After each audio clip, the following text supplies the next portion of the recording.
Hello and welcome to the Wine Turtle YouTube channel. My name's Jamie and I'll be your host as we taste and review popular wines from around the world. Today I'm drinking a Kirkland Signature Sonoma County Chardonnay. If you're a long-time viewer of the channel, you know just how much I've been craving a good cheap Chardonnay, and at just $8 this could very well be it.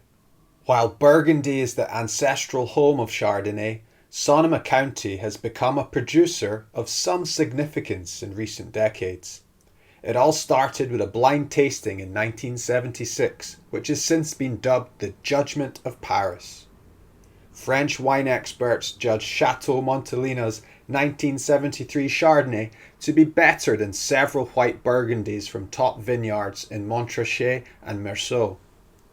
Although Montelina is a Napa Valley winery, the majority of the fruit that went into the 1973 Chardonnay actually came from vineyards located in Sonoma County.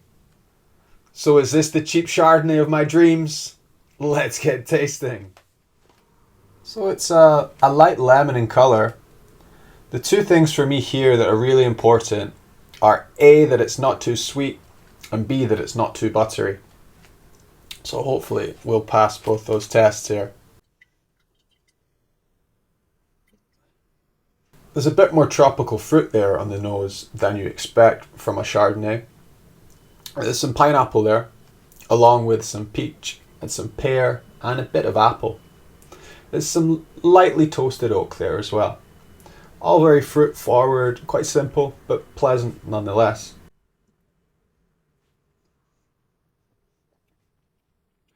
It's clean, crisp, and got a nice full-bodied roundness to it. It's a bit more simple on the palate. You have some of that peach and pear, and a little bit of apple comes through. The tropical fruit, not so much. It's pleasantly acidic,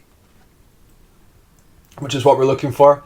The tiniest little bit sweet, but it's by no means a sweet wine. It's quite nicely balanced actually.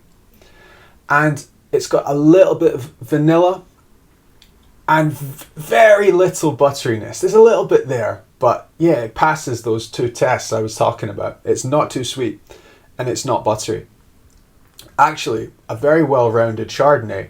And yeah, this is the one I've been looking for, I think. At $8, it's quite well put together. Represents some really amazing value for money. While the notes on the palate they're all primary fruit notes. There's not really any depth here. It's simple, clean, crisp and well put together. It's a nice balance and it's an enjoyable wine, which is the most important thing here. So bear with me while I think on a score. I've had so much bad cheap Chardonnay over the years. I kind of lost hope a bit with the grape. But this one is actually surprisingly good. At $8, it punches well above its weight. It really does. While it is simple, and yeah, you're not getting any complexity here, it's really nicely balanced and those primary fruit notes are pleasant and in harmony. It's a really nice wine. As an entry-level Chardonnay, if you're just getting into wine, you want to explore the grape, this is a great place to start off and then build up from there.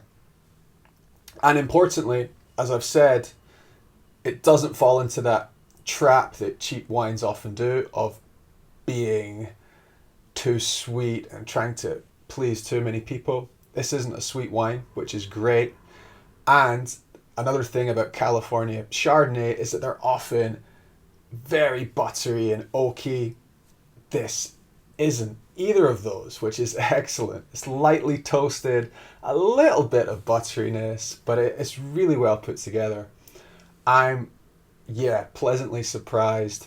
I'm going to score this wine 7.5 out of 10, which is a really good score.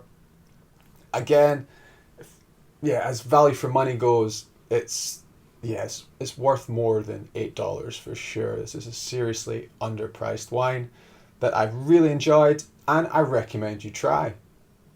Okay, I hope you'll join me again soon for another video. Goodbye.